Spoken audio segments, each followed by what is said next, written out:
Hello.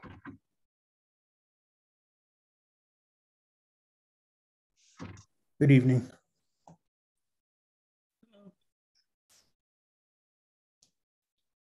The end of a good day? Better than Friday. Yeah, that's good to hear. Very good to hear.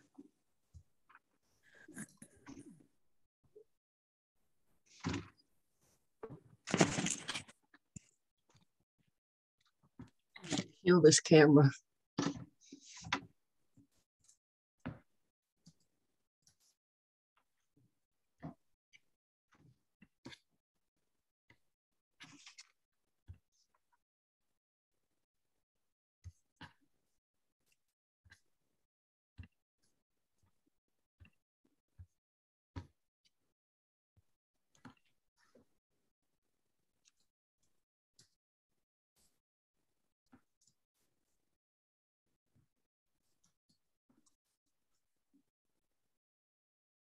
Okay, so it is 6 o'clock and right now I am seeing that we have the beautiful baby, of course, and we have 1, 2, 3.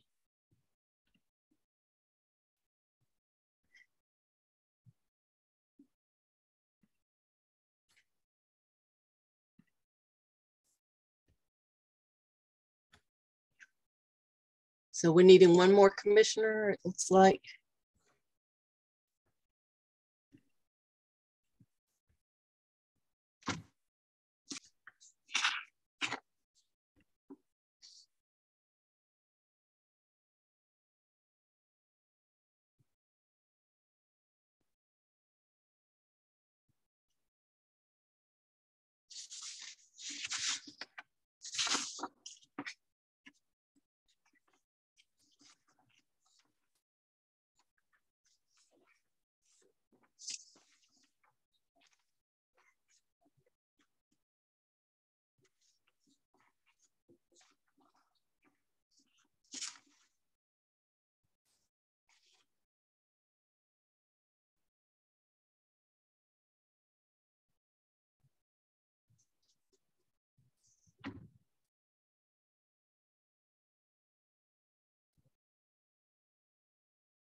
Okay, I think we got enough. Here we go. Virginia Code Section 2.23708, period 2, 3 provides that a public body may meet virtually if the locality in which it is located has declared a local state of emergency, provided that 1, the catastrophic nature of the declared emergency makes it impracticable or unsafe to assemble a quorum in a single location, and 2, the purpose of the meeting is to provide for the continuity of operations of the public body or the discharge of its lawful purposes, duties, and responsibilities. And with that, if we could please get someone to call the roll. Commissioner Wicks. Commissioner Payne. Here. Commissioner Green. Here. Commissioner Goldblatt. Here. Chair Henry. Here. Thank you. Just a second, I'm gonna turn this off.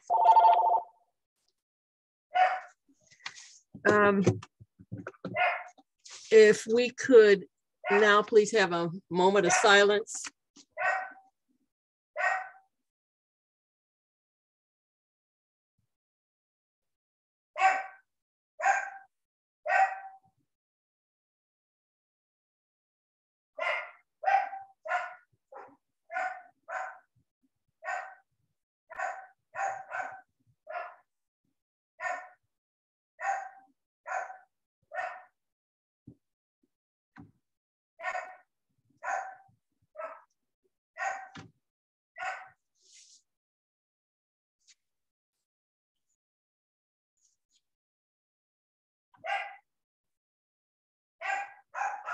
Okay.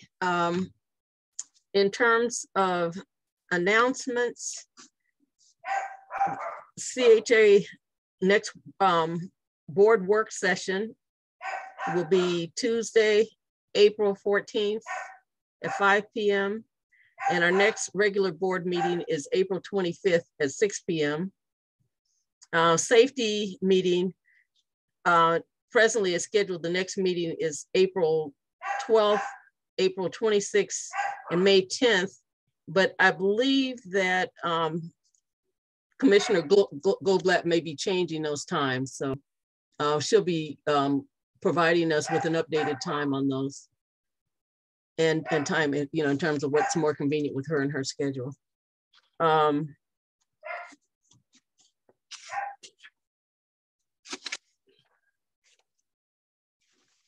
there any other, redevelopment committee, that's every other Thursday at of the month at 1 p.m. And then the regular meeting is April 17th at 1 p.m.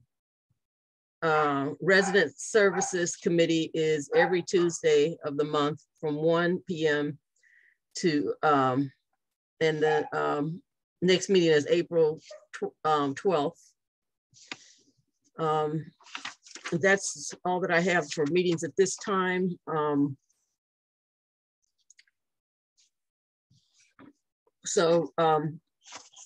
guess we want to turn to public comment.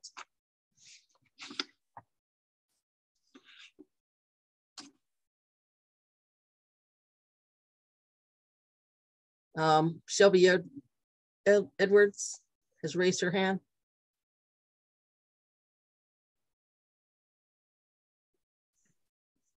I guess I'm the host. I don't know. Okay. Well, there she is. Right. Shelby, I'm going to, it's two Shelbys. Well, Shelby, you're already permitted to talk. Are you unmuted? I am unmuted. All right, we're going to go. Good evening, CRHA Board of Commissioners, and to the many other stakeholders present.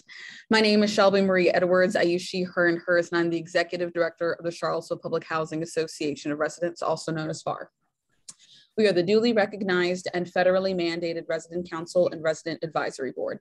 While I typically use the space to give programmatic updates on our initiatives, today I want to speak briefly on the topic of partnership and the nature of the relationship between CRHA and FAR. As many know, FAR was founded on the premise of HUD Regulation 24 CFR 964, wherein public housing residents have the right to organize. According to the regulation, it says, quote, "Strong partnerships are critical for creating positive changes in lifestyles, thus improving the quality of life for public housing residents and the surrounding community," unquote. But when we use the word partner to describe our relationship with CRHA, this is because this is the language cited in the regulation itself. Partnership means communication, transparency, and a commitment to a unified goal. Within 6 months of Mr. Sales and I starting in our respective roles, we coordinated to meet with our staffs once a week to discuss the issues that are most pressing to our residents. Oftentimes, FAR makes sure that this is done with current public housing residents present. Additionally, CRHA, to my knowledge, has not evicted a single family based on the non-payment of rent during the pandemic. So yes, CRHA is well on its way to ensuring it is truly putting residents first, and FAR will always with a capital A, be here to make sure that CRHA endeavors appropriately as CRHA's primary accountability system. As we look towards the future, HUD has also made it clear that public housing is not a priority, and this is evidenced by the Fairclough Amendment. While FAR plans to push against this notion, in the meantime, we are committed to the model as described in 24 CFR 964 and will apply to other forms of advocacy for all low-income housing residents, including those who are in low-income housing tax credit units. So I say all this to say, whether a resident is in public housing, Section 8, et cetera, FAR wants to make it publicly and exponentially clear that we are here to serve all low-income residents, regardless of intricacies of subsidy. So long as you are within a certain portion of the area median income, FAR will act as your support system. So in closing, it is a pleasure for FAR to help amplify the voices of low-income individuals in the Charlottesville area.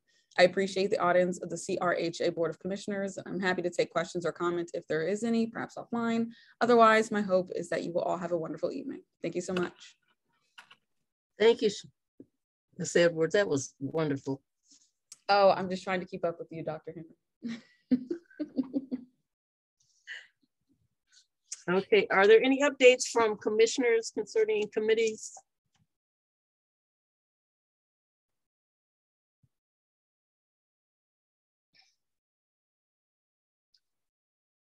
Okay, so no updates at this time. Okay, then we will turn to CRHA 2022-23 annual budget. And do we do the resolution first, or do we have something we need to discuss? Do I read the resolution first? You guys want me to read it?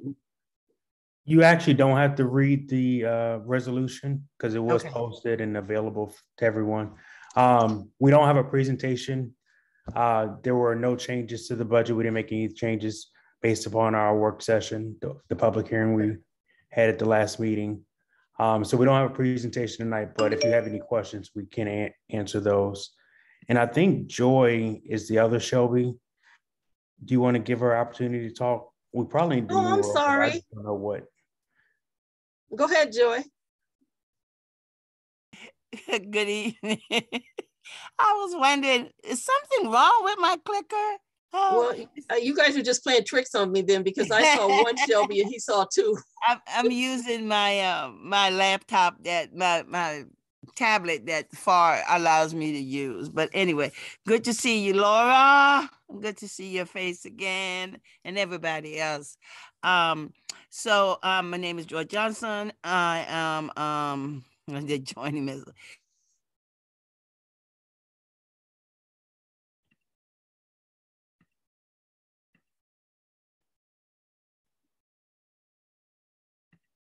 She muted herself.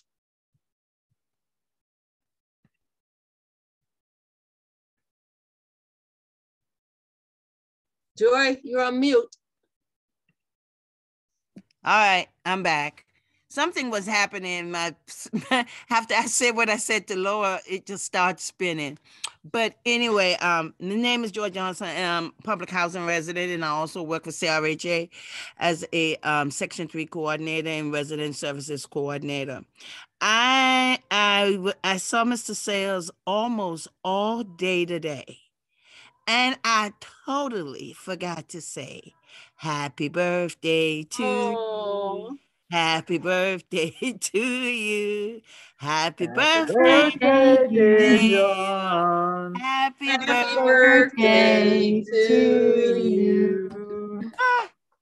I just had to embarrass you. What a fun way to celebrate your birthday. His birthday was yesterday, but I saw him all day today and totally had forgot about that. And I ditto to what Shelby have said. I've gotten my behind beat by a lot of people because of the partnership word with CRHA, but that's basically what the statute mandate from 24 CFR, that you have to work in partnership with the housing authority in all aspects. And how people define partnership is, you know, it's leading to discussion. But for me, partnership is what we're doing right now with the women being involved in redesigning their community, and also working with Laura on the committee for safety, and working with Kathleen on the annual plan, and working on all of these other things. And so I had a conversation with someone just this weekend to say, I don't care how much money FAR raise, if CRHA fails, FAR fails. That's the partnership. If CRHA win, FAR win. If FAR wins, CRHA win. And so, and that's what that statute said. It's not something we made up. Everybody can go to 964, 24 CFR and read that whole chapter. So just wanted to reiterate what Shelby put there. And then again to say, happy belated birthday, Mr. Sale, and thank you for all you do.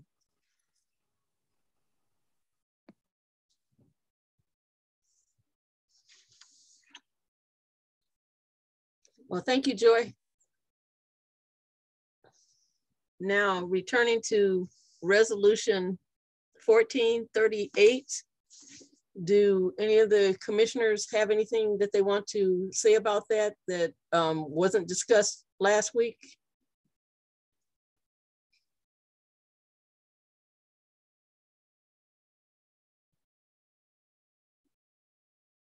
Okay, so we pretty much asked all the questions and did all the discussion. So I move that we vote on resolution 1438, resolution approving the authority-wide budget for fiscal year ending March 31st, 2023.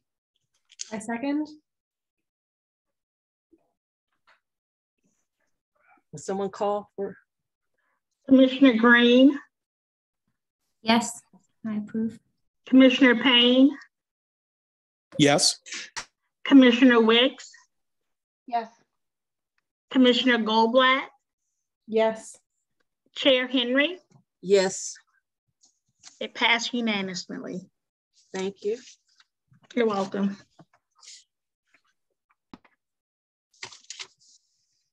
Okay, and then we discussion of CRHA 2022 to 2026 CFP 5-year annual plan. Yes, and that's also an item that we had on a previous meeting with a public hearing with a presentation. Brandon Collins is here if there are any questions. We have not made any changes to that either, so that we don't have a presentation for tonight on that one either, but we are here to answer any questions that you all may have. I'll give one update. We still don't know the dollar amount that we're going to receive this year, but the capital fund in general received a much larger allocation from the federal government than it did last year. So we know we're going to receive more money. We just don't know how much more.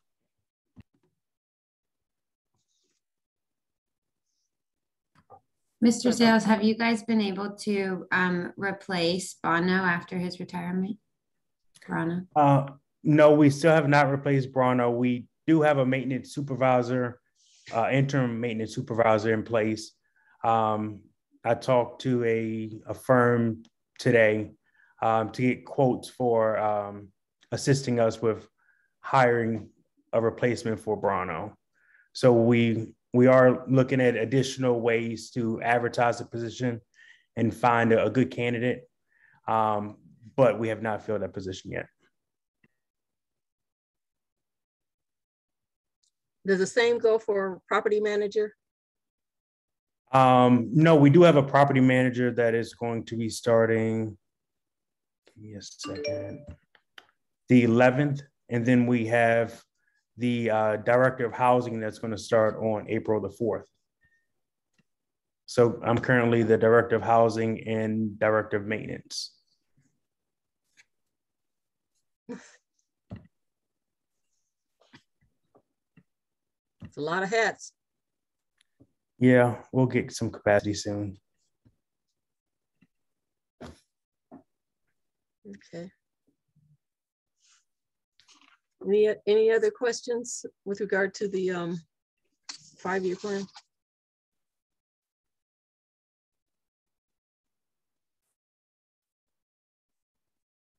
Okay, so we're going to move on to the next one, which is the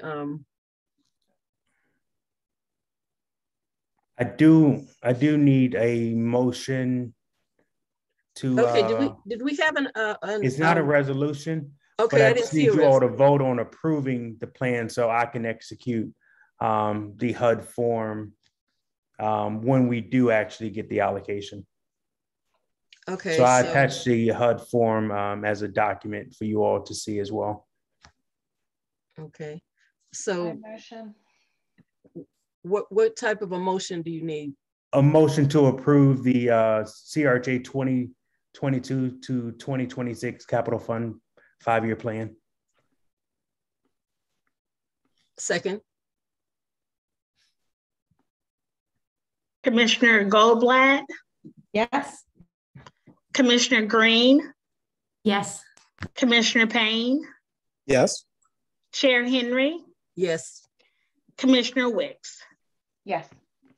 Okay, it passed. Thank you. Thank you.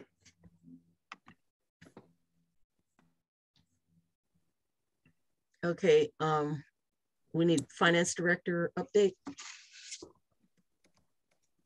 Good evening.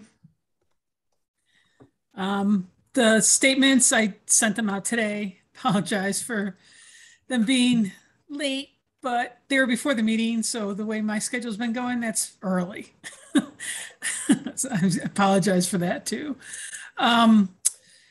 This for February, now that we're almost through March, so we kind of been keeping an eye on the fiscal year end. We obviously have a handle on where we're going to end up the fiscal year. On the books, before any closing entries, it's going to probably be around where it is this month, a $900,000 surplus. There will be adjustments to that at year end as we do our final FDS review and audit for that. So essentially the biggest issues, we've kind of talked about them every month, is the impact that Crescent Halls has had on the revenue. It's really clear to see, not only in the bottom line and versus what we kind of had at the budget. I mean, John, you can speak to it. When Haley did the budget last year for this fiscal year, I mean, there was some knowledge as to what was going to happen, but I don't think obviously with the flood, it created a different wrinkle and deficit, but I don't think we necessarily we didn't know enough, and we still don't, to plan out how operations are going to play out. Yeah, I can touch on that really quick. We budgeted to have 70 units occupied the entire year. And we had 77 units occupied when the flood happened. After that, we emptied half the building and put them in hotels, just because the conversation happened with the insurance company of, hey, we're not going to cover this cost of repairing the building when you're looking to demo it in a couple months because you're in a renovation. We're not going to do that. We can give you a portion of it and we can talk about what that amount is, but we're not going to cover to repair the building back to its previous state, and then you just rip it all out to complete your renovation. So then we started having a conversation with the residents that were living in the building about the conditions of the building, with half of the building being empty, the work that was going on the other side with the walls being torn down, appliances being ripped out due to the flood. They were the mitigation of the flood, and just the morale and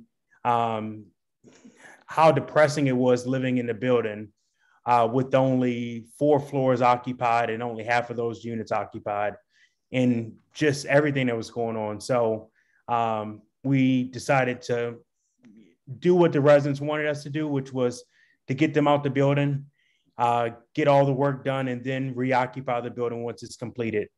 And so we moved all the residents out using vouchers and some stay in the public housing. But that was 70 units we lost at Crescent Halls, which is a lot of revenue, not only for the public housing, but also for the central office. So we've been getting by. I think the last couple of months we've been in the red, but we've had a lot of, all the other months we were well into profitable months, generating revenue. So we were able to cover those losses, but we really need to get Crescent Halls occupied. And so I've been pushing the contractor that we're not changing that August date. We have to make that date work, because like I told you when we did this presentation a couple weeks ago, we have to make everything work in order to make that budget pencil out next year, because we can't touch the revenue that we've profited this year.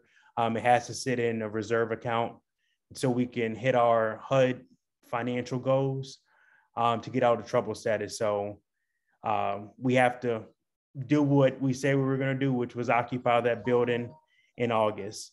And we have to also be really close when it comes to South First Street, phase 1, because that's also included in the calculations for our revenue on both public housing and the central office. And just John touched on it, but the other big thing is that central office gets the money based on the number of units that are occupied with HUD. It's a per unit amount. So it not only affected the revenue going into Crescent Halls, it affected the revenue coming into the central office. And then likewise, Crescent Halls was taking about 20% of all of the allocated expenses, which is the entire maintenance department.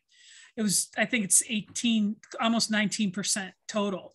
So that's now getting redistributed out to the other cost centers. And I mean, when the flood happened, was it June? I mean, we were only a few months into our fiscal year. So it was a big hit over the course of the year. So all in all, I mean, we did access, let me look up the number. It's on the first page. It was 600, we talk about it again, the $638,000 of shortfall funds, and there was nearly $130,000 from the PPP loan. So even considering those two items, we're still exceeding the budget. Well, not exceeding the budget, but in a surplus. So all in all, it's been pretty positive. There was a couple items that I'm catching as I'm starting to do review towards the end of the year. There was $15,000 that we had in a prepaid for software for the HCV program. So we put that through this month. I think that was the only other big, and the pilot, we need to accrue for that. That does, the way it's in there now, it looks like the budget is $26,000 and we have zero expenses. And that's not true because we don't accrue for it every month, but we have to pay the city in lieu of our any property or taxes due to them. We have to pay them 10% on, I'm not going to remember the term. I want to say tenant rent, but it's our, it's our tenant rent less our utility expenses that we pay. So it comes out to be, I think maybe 20% of the tenant rent. It doesn't include any HUD funds. Last year, it's been in the 20,000s. The year before last, it was 26,000. Last year, it was 21. So because our tenant rent is lower this year due to Crescent Halls, it'll likely be a lot less. But that'll hit, and that'll when we look at that $900,000, I'm trying to figure out what the big items are that will impact it. And that's one of them. And I'm sure there's a few others. We have to accrue for everyone's accrued time off. There's an adjustment that's done for that. There's some other benefits that we have to catch up at the end of the year. So, but overall, it's positive. I know when we started looking at using the shortfall funds and the PPP money, I have a dog who's not happy. I'm not giving him more attention.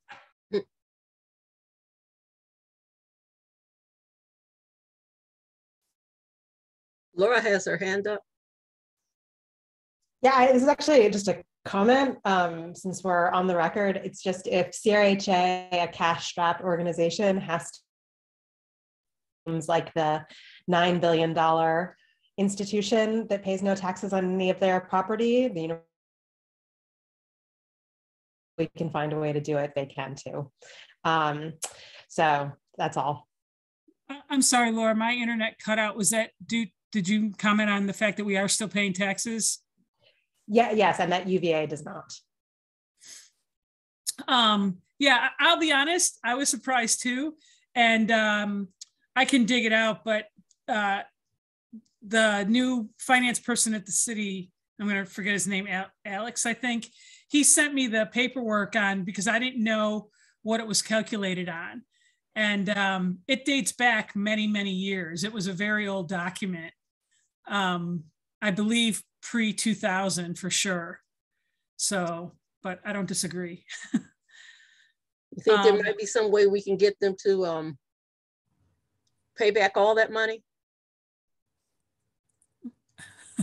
Not to put you on the spot, Councilor Payne. Nudge, nudge. Are you referring to UVA or the city paying CRHA's pilot payment back to CRHA? I think it's reimbursing CRHA for their pilot payment. Right. We're Okay. the CHRA board here. Okay. That is an easier lift than getting the university to do payment in lieu of taxes. But yes, I think, in terms of the amount in our budget, that's certainly something that's feasible. We have our next budget work session coming up on Thursday. So I will email around and then bring that up to see if other counselors want to pursue that. But I'm certainly willing to want to do UVA that. is not but on the hook. I don't see why we are. It would be a significant savings. I mean, every dollar and penny counts, $26,000 a year. And as we add more properties that produce more revenue, that amount will go up. So that will allow us to provide units at a much lower rate. We are, when people say 30% AMI, you really have to look at it differently. A lot of people have vouchers that attach to those units, assisting those families. So their real rent, it's like $1,000. Well, when you say 30% for CRHA, it's like $200. So when you're talking about getting $1,000 for a unit and $200 for a unit, what you can do to make that unit as beautiful as possible, you have a much smaller budget. When you're looking at staffing, you have a much smaller budget to work with. So when we're competing against like a PHA, I'm not even on a level playing ground when it comes to money to play with. But the expectations are the same. And I want to provide more than what they can provide, but it takes money to do it. Definitely. And I agree with that. And to me, it seems like not that big of a list for the city to do that would have, pretty big positive impact if we do it.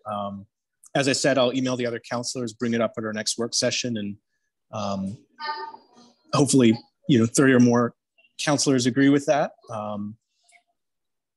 But yeah, and then just while we're talking about UVA, always $1.6 billion, the value of their properties. They pay $16 million a year if they paid the city the same rate as everyone else, but it's zero. So certainly in that context, it's a good question why CRHA is in the position they are with a pilot program.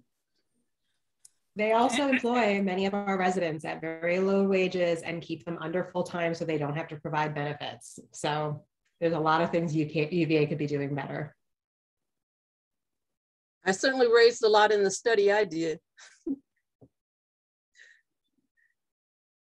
I know I'm having trouble opening the document, but I mean, it was updated about, it looks like every 10 years, but going back to, I want to say, I think the first date I saw was 58, if that makes sense. So that was the original document that I was provided. I don't know, John may have it, but. I can give a little bit of background on it. So the pilot program was created by the federal government as a way to relieve the stresses of public housing on the local government. And so they, unlike some people, they thought public housing should pay a tax. And that's why the pilot was created. Because you truly can't, if you did tax a housing authority at the regular rate, it would bankrupt every housing authority, because it's impossible based upon how our properties are assessed, unless there was like a new mechanism for assessing the property. So that was created. All localities started using it, but it's certainly not something you have to do. And so we've been doing it since 58, clearly, but you don't have to do it. I think in some of the new deals that the city is executing for LATEC funding, there are certain provisions in there to either waive property taxes or to return it. So the developer can use it to pay, I think, debt on a property or something similar to that. But they're starting to use it as a benefit in reinvesting in the property. So I think this would be a great candidate for it, in my opinion. And if you have any of those specific documents, definitely you'd be useful if you could just forward them my way, because I don't know where those are located. And again, I do have it. And okay. Yeah. I just having trouble downloading the PDF right now, but I do know too that on our side, like when I first found out about it, I think it was when Mr. Ekafuna first came on, and I really didn't know about it. And then I had seen some entries from the contract accountants that had done it here. And I was honestly very scared because I'm like, oh my God, we're paying 10% of our tenant rent. And then when you look at it net of utilities, thank goodness, there are a lot of our properties where the rent does not cover the utility costs. So we do get like a negative credit for that. So it's all netted out based on the total tenant rent less the total utilities for the properties. So it does reduce the base quite a bit, but it's still based on, I want to say it's around 20 to 25%. If we have $450,000 worth of tenant rent last year, it was based on $130-some thousand. No, that math's not right. I'll have to think about that. But because the total amount was $21,000 from last year. So that obviously would be 200 and some thousand. Right. And like I said, I'll definitely be emailing counselors and bring that up. And not to give us too much on a sidebar, I think there's also another conversation to have on city council and the city's end about in our budget process, if it would make more sense to view CRHA as a contractual agency rather than one applying purely in the competitive grant space as part of Vibrant Community Fund. And I think that hopefully will be another conversation that we'll get into. That makes a lot of sense because it seems like we're having a negative matching fund instead of a matching.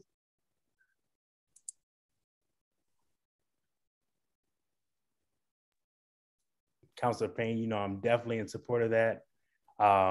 It allows us to do things differently than what we have done in the past. And so I think that's a great thing. It brings us a little bit closer to some of the other agencies that are doing the same things we're doing, but we're doing it at a much different level in a different style than what they're doing.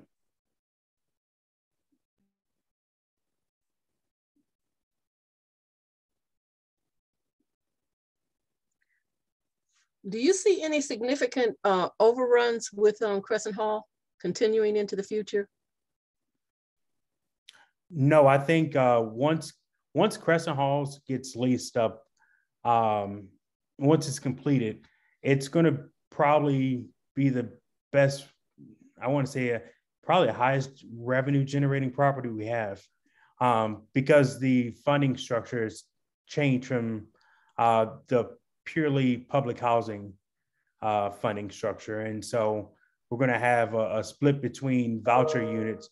So the Crescent Halls model gets a lot closer to what PHA is doing, what other housing providers are doing. It's not fully there, but we're 50% there. Where at Crescent Halls, you're going to have your traditional public housing units, but then you're also going to have the project-based voucher units where they're going to be higher rents, but they're subsidized with the voucher. So you're producing more revenue. It's more than double the revenue. So we can charge $1,000 for a 1-bedroom unit while not impacting what the resident that's living in that unit can actually afford because the voucher is going to subsidize the rent above their 30%. So if they make $1,000, their rent is going to be $300. The voucher will cover the $700. Well, with public housing, you don't have that additional subsidy. So you can only charge them what they can actually afford, which is the 30% of their income. And so that property is going to produce more revenue than West Haven, than probably all the other properties, maybe even combined. And so Crescent Halls is going to be really good when it comes to revenue producing. So there won't be any issue there. South First Street is also going to produce a decent amount of revenue because you're doing the same thing there, except you're adding 13 units of public housing, 24 voucher units, and then some regular LaTeX units that have no subsidy at all.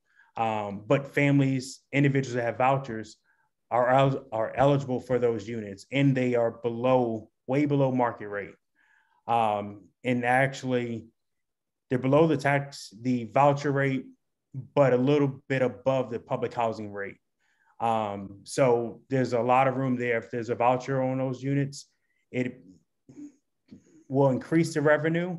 But if there's no voucher on it, it still makes the property affordable and sustainable. So everything that we're doing now is going to look totally different in a year from now. And it's because we're going to have these new programs that also have investors and owners that will be taking a look, will actually be deciding whether the budget on that property is actually something that they endorse before you all can even endorse it. So there's going to be a whole different process for some of these things, and those properties will get pulled out of the overall budget. They'll have a separate process, but still included in what you all pass next year. But they will be approved by the owner before coming to you all.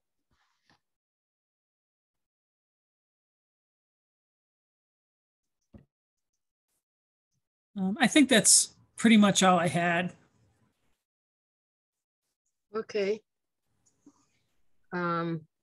So we're back to public comments again.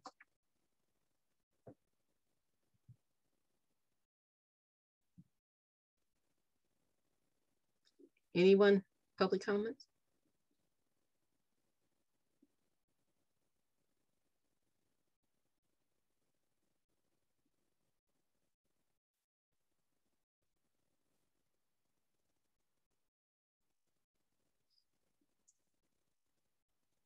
Boy, this was a quick meeting.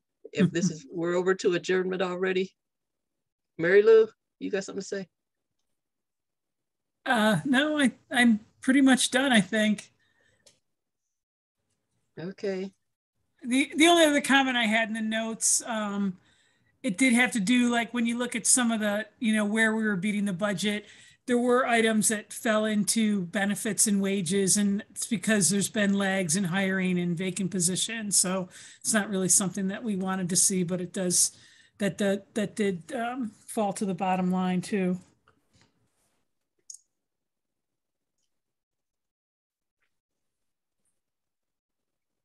Luckily, we don't have to be involved in hiring, so we leave that to Mr. Sells.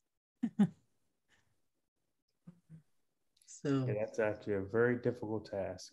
Yeah, I can imagine. I actually do have a question. Go ahead. Okay, thank you. So as far as hiring goes, Mr. Sales, how do you anticipate engaging residents in the hiring process? And for the consulting company that y'all hired, what's their role going to be? We haven't hired anyone yet. We're just talking right now, getting prices and just getting to know their process. So what we have done for hiring, depending on the level of employee, for the managers, we have included residents. FAR has been included in CRHA staff, of course, in panel interviews. Gotcha. And then, so y'all have not hired an outside consultant yet? Not yet, no. But it's come down the pipeline. I'm talking to one. I talked to him today to get just a scope of what they would like to do, what they have done in the past. And they sent me a brochure, and then I think we're gonna probably talk with them again with Mary Lou and our new HR coordinator, just to see if they have any questions and vet them. Okay. That's all for now. Thank you.